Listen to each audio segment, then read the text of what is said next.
I mean, I remember when I first started my business, I was charging $300 to $500 for a logo, but that's because I didn't know how to over deliver more than what was expected.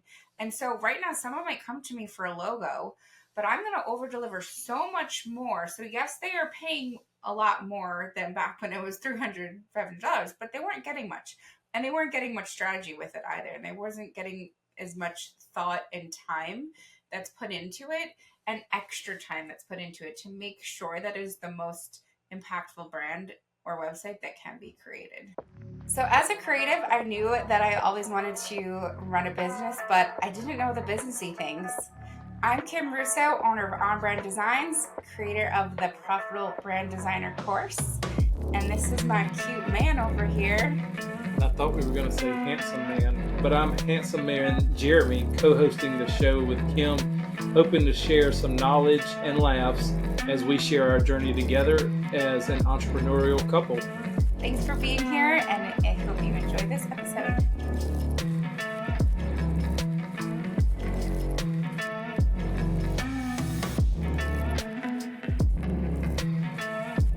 Hello, everyone. Welcome to the podcast. Today, we want to talk about over delivering and the power and impact that it can have in a positive way.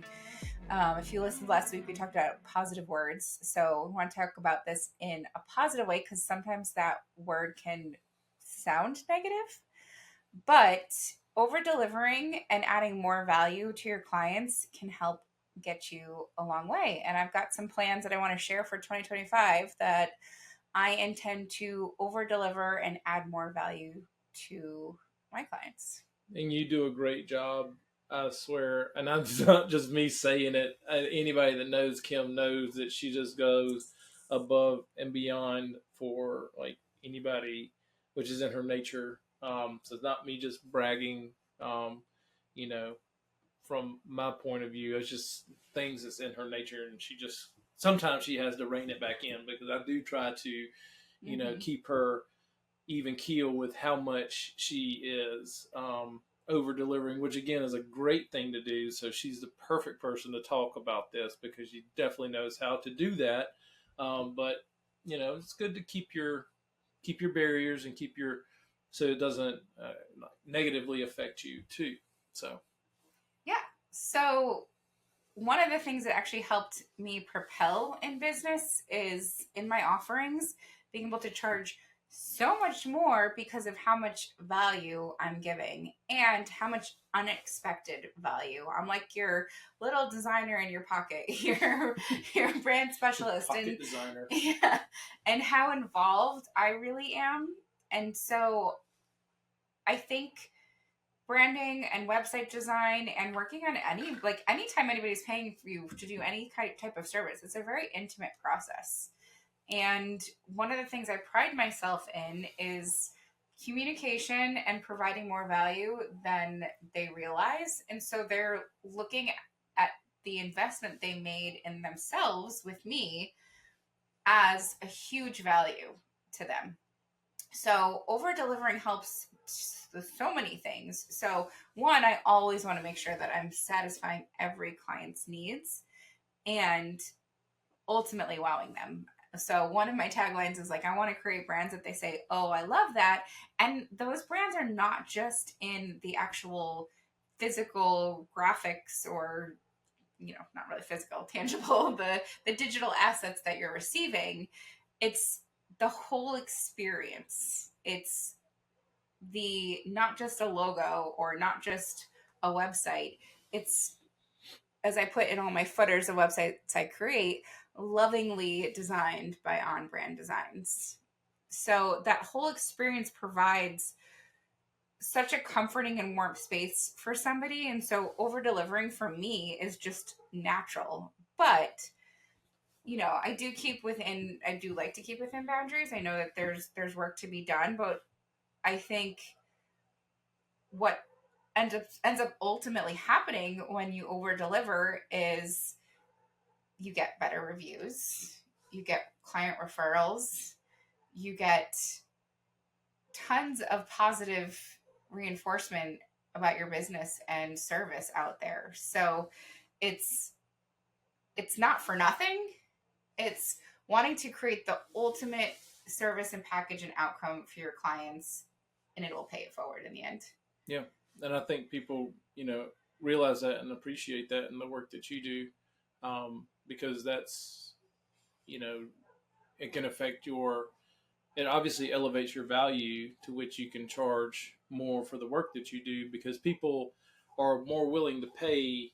Because I've seen you work through time crunches and people are willing to not only give you referrals and things like that, but they'll say, Kim will get this done in X amount of time, so that can elevate your referrals and how much you're able to charge, versus doing a mediocre job and charging the same as a competitor or something like that. So that just really gives you the edge to really be able to charge more. Yeah, and it's just being strategic and over delivering. You could get paid for over delivering too, and that's where Mm-hmm. that's where it kind of becomes useful, and that's how I was able to charge more for projects. I mean, I remember when I first started my business, I was charging $300 to $500 for a logo, but that's because I didn't know how to over deliver more than what was expected. And so right now, someone might come to me for a logo, but I'm going to over deliver so much more. So yes, they are paying a lot more than back when it was $300 to $500, but they weren't getting much, and they weren't getting much strategy with it either, and they wasn't getting as much thought and time that's put into it and extra time that's put into it to make sure that it is the most impactful brand or website that can be created. Well, it's the same thing with any service-based business is what you are, and that's think about hotels, restaurants. They are all providing a service, but the reason you can go to a five-star restaurant and be willing to pay more is for the service and the quality that you're getting. Let's say high end steak restaurant versus going to like a Longhorn or an Outback. You're paying a third of the price at the chain restaurants, but you're getting higher service, better experience, more niche experience, and a third of the flavor. Yeah, and so like yeah, and same thing with like hotels. It's the service. You're still the end game in a hotel really, and is just to lay your head on a pillow and just have a place to sleep. But the quality of service and the the amenities are way nicer. So and that's the same thing for branding. And I know for anybody listening that's wanting to build their branding agency, that's something that you should definitely pay attention to. Well, I think it's also like going that extra mile and giving that extra bit of attention to detail and that unexpected little nugget. It kind of throws them off in a good way. So that's what's going to be memorable is doing those unexpected things and over delivering on what was initially thought of or promised. Now, there is a big difference between over delivering and scope creep. Scope creep is a thing and it happens a lot, and there's ways to manage that and balance that. We want to make sure that we are not getting too far into scope creep by over delivering, but by over delivering, what I mean is having a set of things based on a product or a package that you are working on that is already you're going to do. It's already something that is they're not understanding really when you talk about the package, or they're not knowing until they've seen the final deliverable, but it's adding in those things that you would do anyways, or it's going to help enhance the project or the brand. Scope creep is when they're coming to you for things that were never discussed, not part of the project, and completely going into another direction. So there's two fine lines between over delivering and scope creep. And there's a balancing too, like how far over do you go? I'm laughing because I have never heard that word or phrase, scope creep. What? That sounds, it just sounds creepy. I've literally never heard you say that word. Okay, scope creep is like if you have a project detailed out and you sign the contract, this is what's involved in the project. So let's say I'm going to be doing a website, and within this website, we promise that we will do 8 pages, and we will make sure that if we're transferring a domain, we'll transfer a domain. But scope creep is when they start asking for things after the contract's already signed, deposits are paid, everything's, we're waiting for balances, we're working on it. Now they're like, hey, can you add in a blog and can you add 40 blog articles? That was not originally outlined. If it's an e-com website and they say, okay, I've only got 5 products, this is what we quoted, this is what we're doing. Now, over delivering might be saying, okay, I'll add 5 more products for you. But if they're coming to you and they've got 50 products that now need to be added, that takes a lot of time. That's scope creep. And that's where you have to like rein in, is because that is completely out of what was originally out discussed. of the scope. Yes. I Ding, know what ding. the scope is, Ding, ding, but ding. then you had the creep in there. You're creeping in and they're trying to get away with it. That's the thing, is scope creep is not hey, this job is done, now let's add a new job, new payment, new all the things. This is within the same amount of quoted price, right, that they are trying to wiggle in and creep in with some extra deliverables. So it could also be called scope wiggle or scope crawl or sure. Yeah. Just and when I think of scope, I'm thinking of like the mouthwash. Oh, I thought you would think scope for your good because you're a hunter. Was thinking that. I was thinking that too. I'm a New York City girl originally, and I even thought of your scope. I was thinking of the scope on the gun too, but scope.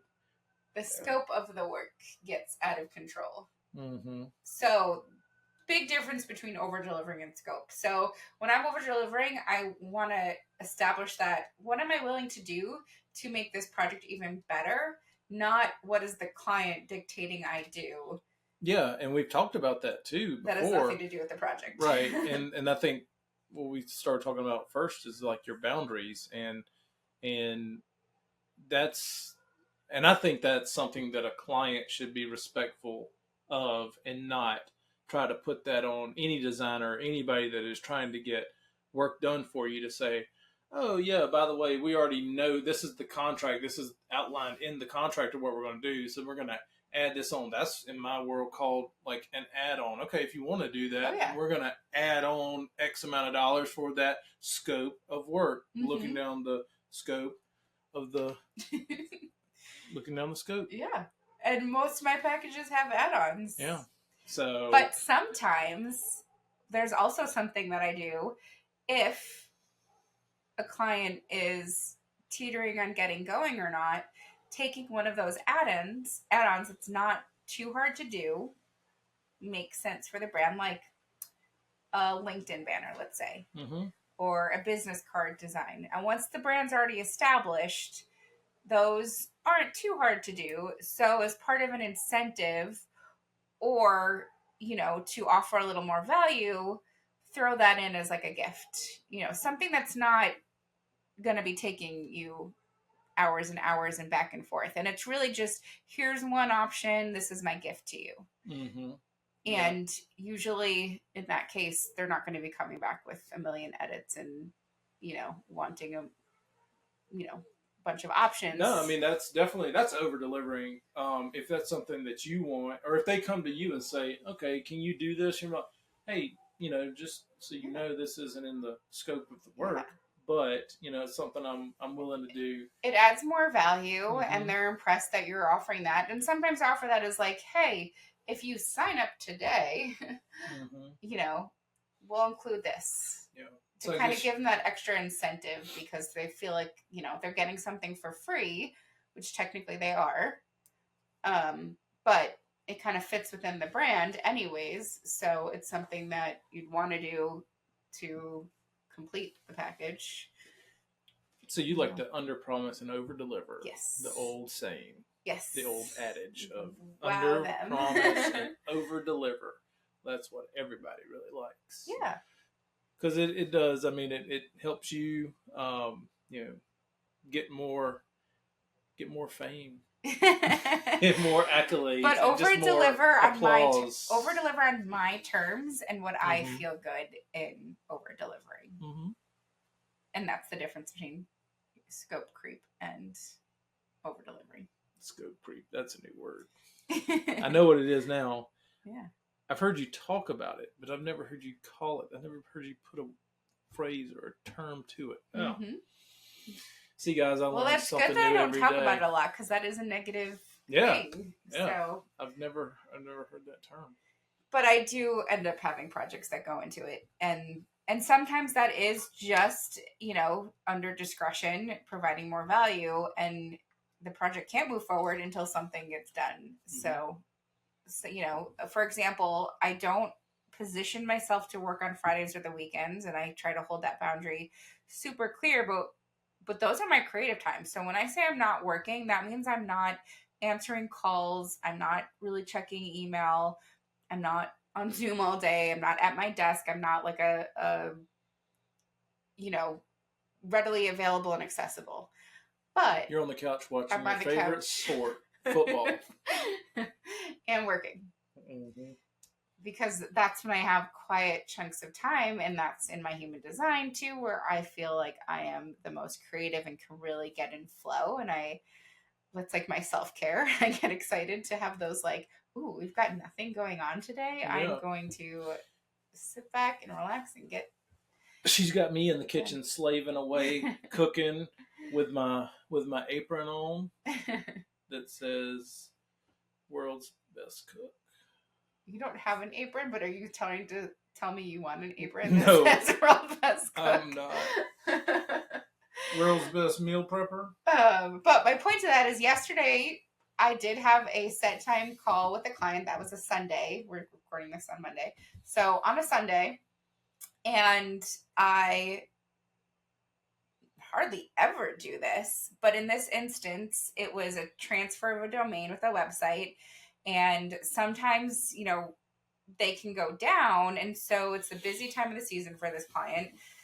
We did put out social media and links to her booking calendar and things like that. So at least people have ways to not completely disappear. And you never know when you're transferring from one platform to the other if the site's going to be down and for really how long. And so we just wanted to kind of get a head start on it. Also, my calendar today was completely booked all morning, so there was no way that I can arrange to have a call with her. And the reason why I needed to have this call with her too was there was things on her end as being admin from her original platform to the new one that she had to. I it was like a 2 second instructions of what she had to do, but she needed me on the phone to do that. So that's where I make those exceptions. And the fact that I did that on a Sunday, one, it was super convenient for me because I didn't have to deal with any other calls or things going on. I can get this offboarded and this project wrapped up quicker. And it was convenient for this client who was usually busy during the day as well. So it just worked out really well. And so that's another form of like over delivering and being available and accessible when it matters. And that's another advantage of working with more boutique style designers or more entrepreneurial. Because if you try to do that with a design agency, I mean, you probably wouldn't get that kind of service. No, no. You would know because you've worked for the agencies before. Oh, when I worked at agencies, I didn't even know who the clients were. Yeah. There was a hierarchy ladder of who, there was a whole department just for project management, client relations, who were not designers or creative. Maybe they created concepts, but they were the ones that were the first line of communication with any type of client, then delegated what was needed to be done to the team leaders. Then the team leaders would trickle down to us. And so there was never, I mean, I had my own phone line in all my jobs, and I don't even know why, because the only people that would call me was internally. So, or outside people that like friends or whatever, because, back in the day when minutes cost money. Yeah. Well, now you enjoy this more because it's more intimate with your clients and you get to know them. I mean, that was a different type of design because I was doing packaging design and it was already established brands. So, and they weren't such small business and personal brands. It was like, Gillette razors, Breyers ice cream, Huggies diapers, Crest, all the big brands were already established. But with what I do now, it's really everything that I do has an element of personal brand, whether it's a medium size and some of the bigger businesses too, like the owner is what's reflecting in that, or the personal brand of the client is who you're trying to pull out from that experience and that process. So having that direct contact to the clients is what helps elevate that experience. And that's where I can decide what is going to, when I get to know these clients, that's how I can decide when am I going to over deliver to them that's going to really make an impact, because I'm hearing and listening to what they're saying about what their pain points are, what they want in their brand, where are they, doing most of their marketing, so I can help support their marketing efforts. And so what is that piece that I can help them based off of their personalized experiences and goals that I can do that's really going to make that impression and impact with them. Yeah. So I guess that's all for today. Well, then I've left with a new understanding of scope creep. Yeah, and we're delivering enough for today. I don't know if we're over delivering, but we're delivering enough. Yeah, I think the delivery is right on point. It's like not too much over delivery, but just delivery is like on time. It's on time. Moral of the story. We didn't promise them anything, so we didn't really under promise and over deliver. We just delivered today. Yeah. Well, I think one thing what I did want to mention too is like restructuring some of my packages to add more value in the new year. So we'll be raising my pricing and also offering different services that are low ticket services and offerings, but the value that it's going to provide that I haven't. So doing monthly maintenance packages and things like that, that will help over deliver. And not that I'm not making, a living off of it or growing the business with it, but it's providing so much more value to the client that at the end of the day, I probably should have been doing all along. I just wasn't set up for it. And now I've got the goals to do this and help and make an impact in that way. So over delivering monthly. I think we've talked about that. That'll be a great thing for the new year for your business for sure. Yeah. And my clients, because this way they're constantly staying up to date. Yep. And the clients. Mm-hmm. So thank you. And I look forward to working with y'all this year and helping any creatives that want to grow their business and learn how to over deliver and make an impact and more profits. Thanks for listening. We hope that you enjoyed listening to this episode as much as we enjoyed creating it. Make sure that you follow On Brand Designs on all social media pages and on Instagram, The Profitable Brand Designer, to get the latest episodes, releases, and tips and tricks for brand designers. And also, you can also follow us as a couple on Instagram at Profitable Brand Couple. That's profitable.brand.couple. So we hope you follow us there and like and comment. And subscribe and follow us on YouTube to see us in action. There you go. Thanks for joining. Bye-bye. Bye-bye.